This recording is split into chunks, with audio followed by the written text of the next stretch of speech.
Man, what is happening, my YouTube family? Of course, it is your boy B New. I'm coming at you on this Tuesday morning, man. First and foremost, as always, I got to send out positive vibrations and positive energies and blessings to everyone who could be listening. And you know it's a damn good day today because we all know what happened last night. And, you know, of course, I know this is the NBA, and we will focus on the Lakers and the season tipping off tonight. But before I do that, I just got to touch on my Tennessee Titans from last night, baby. They better recognize. Now, we got out the gate slow and lost to Arizona in that first game, and you can see Arizona's looking pretty damn good right now, so you cannot be ashamed of that. And the Titans did fall to the Jets a couple of weeks ago, the lowly Jets, and they cost me quite a bit of money. And I don't think that was rigged or anything, but I had made a bet on the game, not knowing that A.J. Brown, the baddest son of a bitch in town, was not playing, and Julio Jones was out. But knowing that Julio Jones, A.J. Brown, Derrick Henry and company would be back in full effect downtown last night, I knew to go ahead and lay them 6.5 points on them Titans. And that's exactly what I did. And maybe now people better start respecting them. Like us giving us 6.5 points. What's the disrespect? You understand? We got the best running back in the league by far.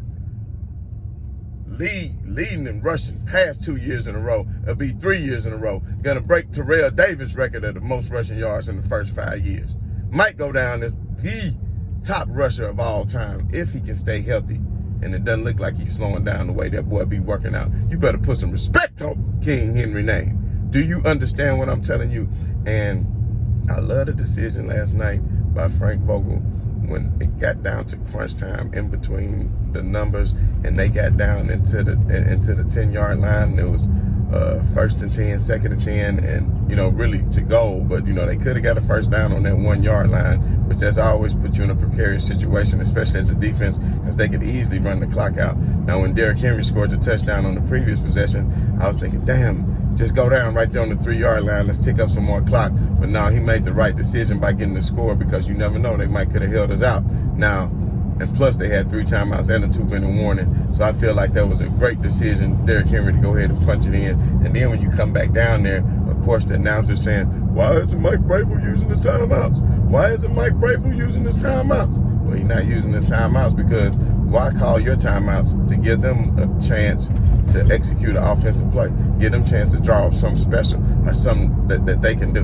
And what they used for that 2-point conversion, that was a nice-ass play when they threw it to Josh Allen. You know, that was a pretty nice design that they did on that trick play. They should have saved it for the touchdown, but they didn't. They should have saved it on that 4th and goal, and then they thought they was going to sneak it in on us. I knew when it was 4th and goal and they was going for it, I was like, man, you better go ahead and shoot for the overtime. But I understand. I'm not mad at the coach. If I was a Bills fan this morning, I wouldn't be upset with the coach for going for it on 4th and inch. I know they're trying to build a winning culture. They 4-1. I mean, you should be able to get that inch, but they don't understand. It's something on the back of the end zone, and the end zone say, Titans! And that don't mean you can come in there because it belongs to the Titans, baby. You might can get in there on long plays and bust one open and get this and that, but when you get down inside that 10-yard line and that 20 in that red zone, baby, it's pretty hard. It's hard on anybody, but it's real hard. And then the Titans kept showing so much resiliency last night after the Taylor Lewan went down. When our best offensive lineman went down, looked like he could have been paralyzed for a moment, but he gave a thumbs up. Come to find out it's more of a concussion than a neck injury, more of a head injury, even though he might have sprained his neck. More to come on that later on. But, man, I tell you what, them Tennessee Titans is looking real good, baby. And I know next week, when we take on the Kansas City Chiefs, the Chiefs have not been the Chiefs as of late, but we did see what the Chiefs did this past Sunday as they were able to beat a team. I can't remember who did the Chiefs beat. I won money on this, so I should be able to remember. But they was down 13-10. I remember that. And then next thing you know, I knew they would come back in the second half and win, so I laid a lot of bread on that too in the second half because I knew Patrick Mahomes would come out and do his thing in the second half. But guess what? This ain't the Chiefs of the old days. This ain't the Chiefs of the past 2 or 3 years. The Chiefs been getting out the gate pretty damn slow. And I'm telling you what, the Titans defense, you better respect it. Even though we ain't gonna talk about that cornerback last night who kept getting beat. I ain't even gonna mention his name. Y'all know who I'm talking about. But at the end of the day, you know, we had a thin secondary, but we was able to do what we do. I know Julio Jones didn't play a big impact, but if you was at the game and you could see that the safeties was really kind of doubling up that side of the field. Whenever we had a nickel in, of course, they put in a nickel package, but for the most part, they was kind of doubling up on Julio on that side, which allowed A.J. Brown to do his thing. And A.J. Brown, you know, he had a food poisoning sickness or whatever he had prior to, was throwing up all Saturday, wasn't feeling good Sunday. Then he come into Monday night getting IV right before the game and give his dedication to come out and keep getting first down after first down, clutch play after clutch play. And what I did like about the Titans on last night, what I did like about the Titans was they actually sometimes, and this is where the NFL worked now, just in case y'all didn't know, back in the day, you used to run to set up the pass, and then run, set up the pass with the play action. Well, it came to the point where a lot of people now pass to set up the run, because once you start passing it, you get people dropping off and dropping back. You get linebackers dropping back more into coverage.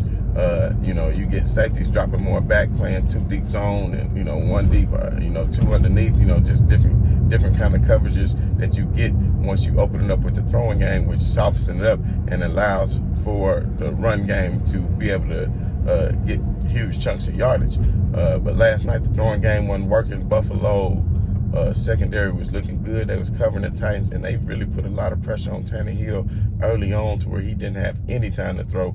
And the thing about it is the Titans showed so much resiliency, and what they actually did, they did the old school thing because they saw how good Buffalo's defense was. So what they did was they actually ran and opened up the pass, and they didn't care. They stuck to it, whether Derrick Henry was just getting 2 yards. You know, you had to respect it because of earlier when he broke off the big run for the 79-yard touchdown or whatever it was, you know, if he could break off one of those at any time, because one missed tackle, he'll shoot the gap and he gone. And because of that, they had to respect that. And they was bringing 8 men up in the box, 9 men up in the box, 10 men up in the box, and they still couldn't stop it. And once they started bringing 8 or 9 men up in the box, then that's what led to the one-on-ones on the outside.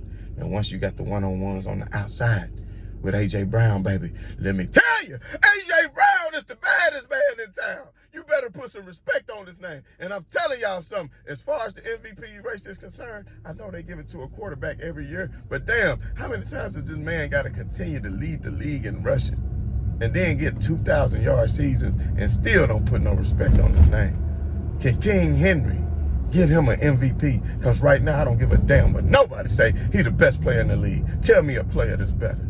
Because you take Derrick Henry off the Titans and you ask, and I ask you, how good would the Titans be? And for all my all my Lakers fans, all my LeBron fans, and everybody who watch my channel for the NBA, I do apologize, but I had to go off on this tangent this morning for my Tennessee Titans, baby. Because not only did they win the game, they won me that bread. And if y'all was smart, y'all would have laid them 6.5 points, disrespecting my Titans with 6.5. F you mean. F you mean. It's the Titans, baby. So like I said, tighten your ass up. And when we go to Kansas City next week, you know what's going to happen, baby. You know what's going to happen. And when it come down to it, I don't really see nobody in the AFC that's going to be able to beat us when we put our all and effort into the game and minimize mistakes. Because as long as we minimize the mistakes, I'm telling you right now, who the hell can you get to stop us? But, you know, that was my little tangent this morning on the Titans, man. Mike Vrabel did a great job, always keeping his composure, always staying even keel, never getting too emotional when things go down, because your players follow your emotion. And Mike Vrabel, I'm telling you what, man, he got that pedigree in him to be a great coach, to go down as one of the greatest coaches ever. Let's just see if he can get a couple rings under his belt.